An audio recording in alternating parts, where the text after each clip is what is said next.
Bonjour. Écoutez, Monsieur Ousseini ou Moussa Ousseini, c'est un humble citoyen, un Camerounais, et un Camerounais qui a pour souci le développement personnel non seulement, mais aussi voir notre pays prospérer. Parce que lorsque nous voyageons à travers le monde, nous découvrons ce qu'on fait de merveilleux pour la jeunesse.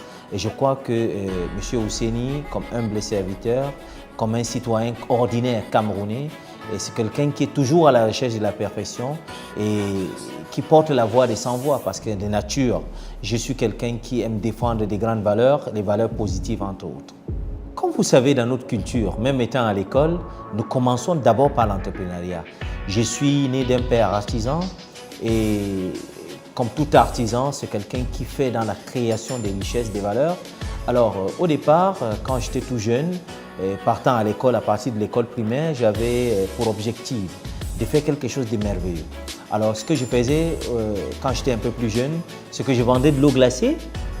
Et puis, quand les vacances venaient également, il y avait une société en place qui faisait dans la transformation chimique des savons et autres. Alors, les débris des savons, je les malaxais également, je les vendais dans la rue. Alors, depuis ma tendre enfance, j'ai toujours lutté contre l'oisiveté. Alors, le fait d'être subordonné à quelque chose. Alors, j'ai commencé par là de manière informelle et après cela également, toujours à l'école, j'ai commencé à côtoyer des grands environnements. Alors, je faisais des choses un peu plus comme ça parce que je partais déjà au marché, je trouvais des choses à bas prix, je partais dans des environnements un peu plus chics pour les revendre afin de trouver de quoi je pourrais faire quelque chose de merveilleux pour moi. Pourquoi pas soutenir aussi les parents pour que je puisse payer mes études également, sans embâche, sans problème. Alors déjà, sur cet aspect des choses, je suis naturellement un entrepreneur, mais un entrepreneur soucieux du développement. Maintenant, au-delà de ça, comme vous l'avez si bien expliqué, j'ai travaillé avec beaucoup de structures. J'ai commencé comme volontaire à OGA Française en partenariat avec une cellule qui venait sur Yaoundé pour voir le plan d'urbanisation et autres. C'est à travers cela que j'ai commencé à me prester dans le monde de l'entrepreneuriat pour faire d'abord le B2B, c'est-à-dire faire des investigations, voir comment les études préalables de la population et par là me rabattre dans d'autres choses. Mais ce qui est beaucoup plus important, c'est qu'à travers cela également, je me suis rapproché de la faune et de la forêt camerounaise. Alors j'ai pu travailler avec la GFC, c'est une organisation qui fait dans l'exploitation forestière, mais légale, parce que nous luttons contre le braconnage et bien d'autres. Et puis à travers cela, j'ai eu l'occasion de visiter tout le Cameroun. Alors, entre autres, comme je disais tantôt, ça va toujours dans le même sillage. J'ai fait aussi dans le commerce, ou je faisais dans le commerce, pour acheter quelque chose et les revendre. Tout ceci, c'est dans l'optique de lutter contre l'oisiveté.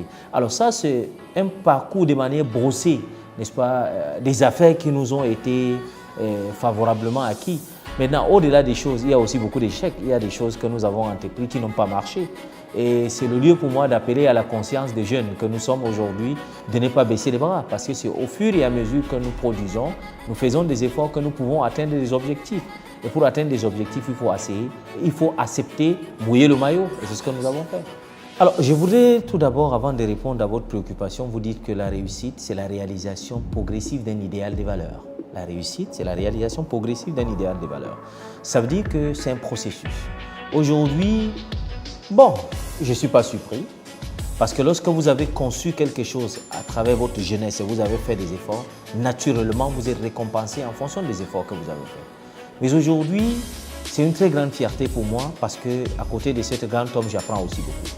Vous savez, lorsque vous êtes avec des personnes qui sont quittées des zéros à héros, qui n'ont jamais été à l'école, mais qui ont su bâtir quelque chose d'exceptionnel, c'est toujours, vous acquérez toujours de plus en plus de connaissances.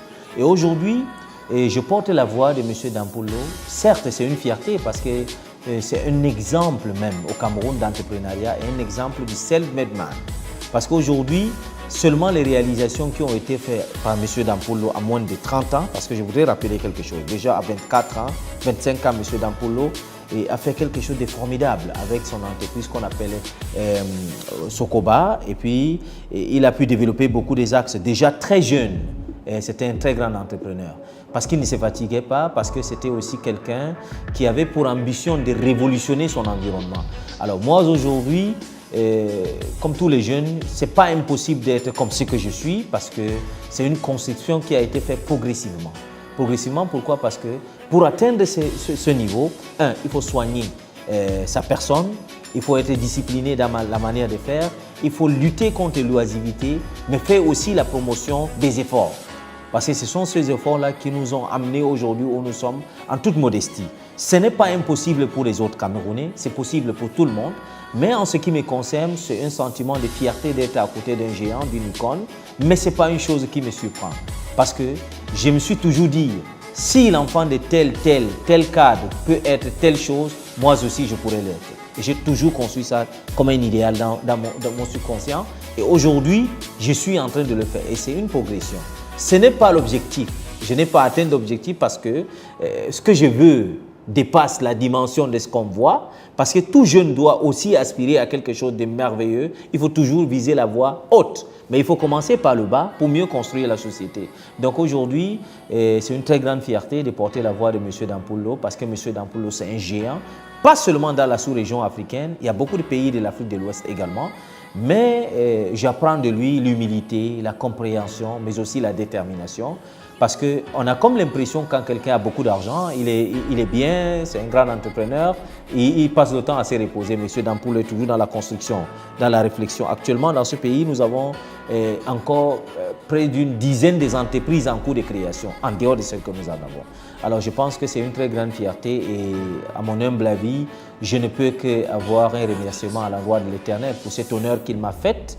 Beaucoup de Camerounais également peuvent le faire et aimeraient être à cette place, mais je les exhorte à beaucoup plus de patience et à la discipline également. Mais je vais vous dire, vous avez posé une question très pertinente, mais avant d'y aller, je vais nous donner quelques leçons. Lorsque vous êtes une entreprise d'actionnaires et une entreprise qui partage des intérêts, pour atteindre un niveau, il faut soit on s'entend, à un niveau, on doit avoir des dissensions. Pourquoi? Parce que nous sommes des humains. Et entre les humains, il y a des phénomènes, n'est-ce pas, qui sont indépendamment de notre volonté parce que nous protégeons des intérêts. Alors aujourd'hui, vous avez si bien expliqué, et dans le monde, vous êtes sans ignorer que nous ne sommes pas les seuls groupes qui ont des difficultés avec des partenaires par rapport à l'environnement. Vous avez d'un côté des personnes qui viennent dans un environnement qu'ils ne maîtrisent pas bien et vous avez de l'autre côté quelqu'un qui est implanté dans cet environnement. Les deux doivent s'adapter à la nouvelle stratégie, la nouvelle méthode de vie. Du coup, l'incompréhension devient de tout à fait automatique. Comme on dit en langue locale musulmane, à Oussa Fulbe, on dit entre la dent et la langue, il y a souvent dissension. Parfois, vous mangez, vous croquez la langue. Alors, mais l'un ne chasse pas l'autre. Alors, c'est dans cette optique-là que M. Dampoullo, avec ses partenaires, s'est arrangé à des meilleurs sentiments constatant la dégradation du réseau et autres. Et je veux vous préciser que nous n'avons jamais coupé des ponts au départ complètement. Nous étions toujours dans les pourparlers, ce sont des actionnaires. Cette entreprise les appartient également. Et c'est à juste titre qu'après un constat, le président du conseil d'administration de notre groupe, M. Baba Dampoullo, soucieux donc du développement du numérique au Cameroun et aussi de la digitalisation de l'entrepreneuriat du pays, il a fait appel également à des grands ingénieurs vietnamiens et autres pour venir travailler, pour faire un transfert de compétences avec des Camerounais. Alors aujourd'hui, on ne peut que s'en féliciter. Nous sommes ensemble, c'est un processus et le meilleur reste à venir. Beaucoup de ces... Quand vous parlez de l'état d'esprit, vous parlez des employés ou des abonnés? Au niveau de l'administration, Ben écoute, ce n'est qu'un sentiment de joie. Il faut faire un tour chez nous pour le comprendre.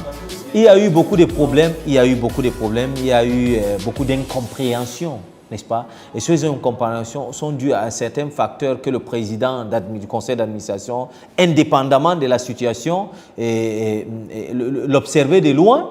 Mais quand il a mis les mains là-dessus, c'est pour trouver une solution adéquate. Aujourd'hui, les Nexelois sont contents, ils sont dans l'espoir parce que très bientôt, vous serez très surpris de ce que l'entreprise pourra donner pour le commun des mortels ou encore les abonnés de Nestlé Cameroun. Mais aussi, Je voudrais vous rappeler une chose qui est très pertinente aujourd'hui. Alors, vous pouvez visiter nos locaux, vous allez constater que c'est un sentiment de joie et de satisfaction chez les abonnés. C'est la même chose chez les partenaires. C'est comme si c'était une résurrection. Alors, les gens ont beaucoup plus d'espoir vers quelque chose de nouveau. Alors, qu'est-ce que nous venons avec des particuliers qui les motivent? C'est la nouvelle technologie qui sera déployée d'aussi bientôt. Nous ne pouvons pas le dire de manière exacte parce que la concurrence est rude, mais nous voulons vous garantir que d'un moment à l'autre, cette chose va se ramifier, cette joie va se ramifier sur toute l'étendue du territoire national. Vous vous souvenez, en 2012-2013, quand Nextel venait et le chef de l'État camerounais a annoncé la venue du troisième opérateur, c'est parce qu'on est venu avec quelque chose d'exceptionnel. Maintenant, à l'issue des 4 ans de mésententes que nous avons eues avec nos partenaires, nous sommes revenus sur la table des négociations pour se dire, ça ne sert à rien. Nous sommes déjà unis par un mariage des actionnaires.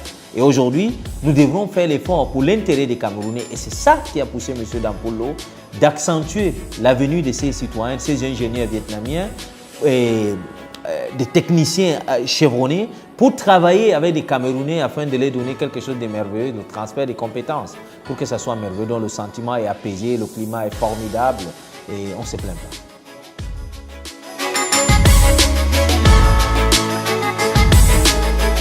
Mais écoutez, ça veut dire que vos investigations sont limitées dans le temps et dans l'espace. Je vais vous expliquer pourquoi. Lorsque vous allez chez nous aujourd'hui, environ 52% de la gente des employés de chez nous sont féminines, c'est des femmes. Les commerciaux, ceux qui sont dans le front office, ceux qui sont dans le back office, ce sont des femmes. M. Dampolo a toujours mis au centre de sa préoccupation la jeunesse, particulièrement la gente féminine. Aujourd'hui, nous n'avons pas ce problème à notre niveau. Nous donnons beaucoup plus de responsabilités, autant pour moi, à la gente féminine. Je vais vous donner un exemple. Nous avons plus de 5 à 6 cadres femmes dans nos entreprises qui sont des femmes de qualité et qui font un travail formidable. Nous n'avons pas un problème de discrimination. D'ailleurs, comme je vous disais tantôt, M. Dampolo est un homme d'innovation. On ne peut pas atteindre le premier niveau tant qu'on ignore la femme. Et déjà au Cameroun, ils sont plus de 52%. La proportion de la gente féminine. Nous donnons l'occasion, même à celles qui ne sont pas allées très loin à l'école, de les recycler, de les former. Alors c'est ce travail qu'on fait au quotidien. Mais je voudrais vous surprendre avec une chose, c'est que M. Dampolo, restant dans la tradition également, c'est un homme qui n'aime pas le plus souvent la publicité, mais il aime la faisabilité. Alors, c'est à juste titre que nous ne faisons pas l'apanage de ce que nous faisons parce que nous pensons que ce que nous faisons est bien. Alors, dans le groupe Nextel, comme je vous le disais tantôt, la quasi-totalité des employés, c'est des femmes. Et des femmes qui ont aussi des responsabilités. Je vais vous prendre un exemple. Le directeur du Legal Department, c'est une femme. Customer Care, c'est une femme. Purchasing, c'est une femme. Et j'en passe. Elles sont tellement nombreuses. Alors, la place de la femme chez nous est indéniable et incontestable. Parce que dans notre tradition également, on dit que lorsqu'on a éduqué une femme, c'est comme si on a éduqué toute une nation. Alors, l'éducation, l'émancipation de la femme est un élément important dans le déroulement du groupe Baba, dont la place de la femme est prépondérante et prise en compte. Bien sûr, je crois au destin tant bien que mal. Le destin, il existe. Mais l'homme façonne un destin. Le destin, tant bien que mal, on peut le modeler à notre image. Il y a le libre arbitre. Je fais partie de ceux qui pensent que le libre arbitre existe. On n'est pas prédestiné à être pauvre, je pense. Parce que lorsqu'on fait des efforts, on peut quitter de la pauvreté. Et ces efforts ne sont pas sans conséquences parce qu'aujourd'hui, il y a beaucoup des épines pour ceux-là qui veulent avancer. Si je vous fais mon expérience personnelle pour vous dire que tout n'est pas toujours rose, dans votre environnement de travail, vous avez des conflits. Dans votre environnement macro et micro, vous avez toujours des difficultés. Que ce soit sur le plan familial, que ce soit sur le plan personnel, sur le plan de votre environnement, c'est toujours une concurrence rude. J'aimerais donc profiter de l'occasion pour dire aux jeunes entrepreneurs ou aux jeunes qui veulent s'investir dans le milieu de travail que la plus grande des richesses ou encore le plus grand combat qu'ils devraient faire, c'est s'armer de la patience, s'armer de la détermination. Parce que les deux là, on ne va pas vous donner le lait comme on dit dans le quartier. Vous allez travailler, alors tout le monde veut votre place. Et pour maintenir cette place, il faut maintenir la cadence. On ne peut pas être un leader, on ne peut pas réussir si on est effrayé, on a de temps à autre des remords, si on pense que l'autre est meilleur que soi, on n'ira nulle part. La concurrence, il y en a toujours. Alors, qu'est-ce qui fortifie, qu'est-ce qui justifie notre détermination? À moi personnellement, c'est parce que je pense que tout ce que quelqu'un d'autre peut le faire, je peux le faire aussi. Et puis, je ne suis pas dans le spéculatif, mais je peux vous dire que si aujourd'hui je me lève un matin, on dit que M. Hussein est chef d'État, je ne serais pas surpris. Alors, le destin, je crois. Mais je pense que l'homme est maître de son destin, en quelque sorte. Il y a le libre arbitre. Non, c'est de manière objective, je suis un acteur de la société civile, mais je pense que, à titre d'exemple, c'est pour vous dire, c'est la plus haute fonction qu'on peut avoir dans une république. Alors, cette fonction, je vous dis, si je le suis demain, par exemple, je ne serai pas surpris. Mais écoute, je me pencherai directement vers la jeunesse. Alors, si c'est au Cameroun, vers l'agriculture, la révolution verte. Aujourd'hui, l'émigration a fait en sorte que les villages sont vides, alors que dans des villages, il y a des richesses à créer. Et je veux même vous surprendre, si moi, là, j'étais appelé à rentrer au village, je rentrerais en courant. Vous savez pourquoi?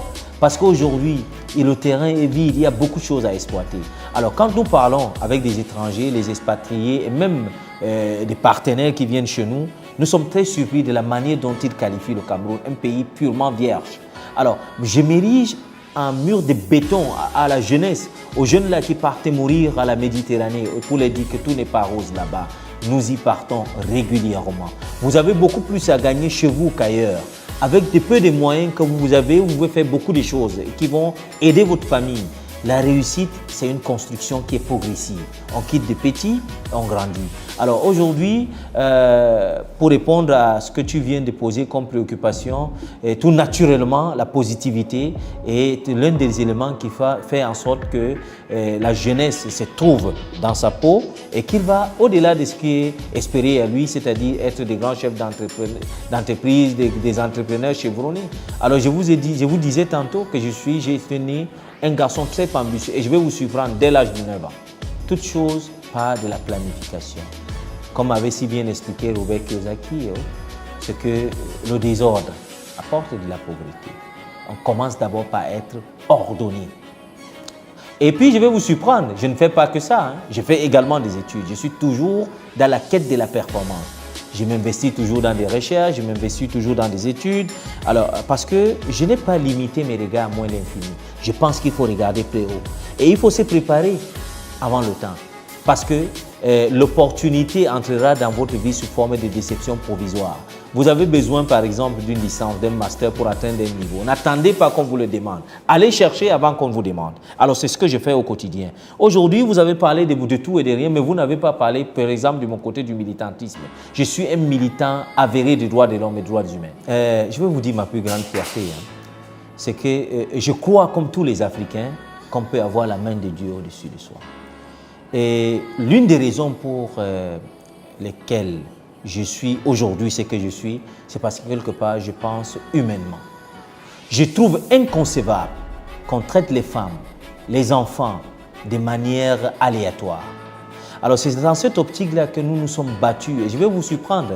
Je me suis battu avec quelqu'un qui était très géant. Parce qu'au départ, je ne croyais pas qu'au Cameroun, quelqu'un qui n'avait pas de moyens pouvait se battre avec un géant et gagner, avoir gain de cause. Aujourd'hui, nous avons lutté dans le cadre de notre organisation et nous avons aidé des familles, des nécessités et autres, particulièrement des veuves. Aujourd'hui, grâce aux efforts que nous avons faits aujourd'hui, elles sont épanouies. Il n'y a pas seulement une seule personne. Alors vous pouvez vous renseigner au ministère des Affaires sociales, à la délégation des Affaires sociales et autres. Avant de faire ce que j'ai fait, j'étais à l'inscription de près de 70 à 80 enfants par an à l'école. Alors pour faire quoi ça? C'est juste le militantisme pour amener les uns et les autres à profiter de l'opportunité qu'elle est donnée la vie et de promouvoir aussi l'éducation qui est un élément très important de la réussite. Alors je lutte pour les veuves et les orphelins. Nous luttons également pour l'intégration de tous. C'est pour joindre à ce que tu avais dit tout à l'heure, c'est-à-dire l'équilibre dans l'opportunité. Aujourd'hui, quand je vois le porti-porta, ce qui se passe à Dubaï, un peu partout, j'ai des larmes aux yeux. Parce que je trouve des belles filles, des enfants de classe qui ont des carrières, qui peuvent être des ingénieurs, des médecins et autres, qui se lancent dans de telles pratiques, ça me fait vraiment mal au cœur. Au Cameroun, il y a une très grande richesse. Et aujourd'hui, on devait plutôt axer notre sensibilisation sur la lutte contre le m'as-tu vu. Il ne faut pas toujours copier ce que l'autre a. Il faut toujours penser à ce que nous-mêmes on peut donner. Et je vais vous dire, comme disaient les Ivoiriens, je vais être un peu plus grossier, ils disaient la sueur des fronts dépasse la sueur des fesses. Est-ce qu'on se comprend très bien? Alors c'est pour embrayer la parole d'un artiste de Zouglou qui parlait de la nécessité de faire des efforts. Alors je vais vous dire en toute sincérité, aujourd'hui, ma plus grande fierté, c'est quand je défends les opprimés. Et je le suis naturellement et je le fais tout le temps. Les difficultés, je ne pense pas que je les ai même d'abord entamées, il y en aura beaucoup plus. Parce que mes ambitions vont au-delà de ce que tu peux imaginer. Parce qu'en réalité, à chaque niveau de vie, il y a une difficulté y afférente. On va toujours vous agripper un ennemi ou quelqu'un à côté qui va toujours vous causer du tort. Mais ne vous découragez pas parce que qui n'a pas d'ennemi n'a pas d'avenir. Et c'est pour dire qu'aujourd'hui, dans l'environnement micro, c'est-à-dire au sein de la cellule familiale, au sein de l'entreprise et tout, nous avons toujours des difficultés d'incompréhension. L'incompréhension qui est un élément naturel, mais c'est quand on va au-delà pour associer à cela la xénophobie que ça pose des problèmes. Aujourd'hui, vous ne pouvez pas être quelqu'un qui produit des biens, des richesses, un homme dynamique et dire qu'on va vous laisser tranquille. Mais ce que vous allez faire, c'est d'ignorer ce que les autres font. Le chien aboie, la caravane passe. Et c'est la caravane de quoi? La caravane d'un être qui veut se développer soi-même. Alors les difficultés, il y en a toujours. Parfois, nous sommes incompris. Parfois, nous sommes en Afrique, vous pouvez imaginer. Et la xénophobie, on ne peut pas se détacher de la xénophobie.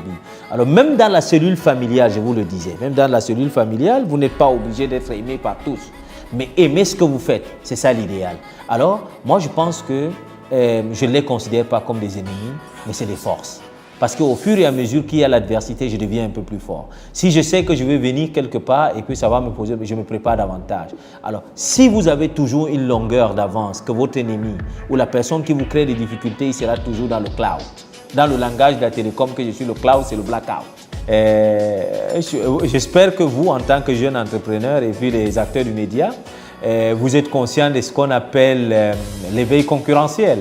Alors, je ne veux pas donner l'opportunité à mes concurrents, autant pour moi, de comprendre réellement ce dont je suis en train de faire. Mais je vous disais tantôt que le meilleur reste à venir. Nous avons beaucoup de choses à innover.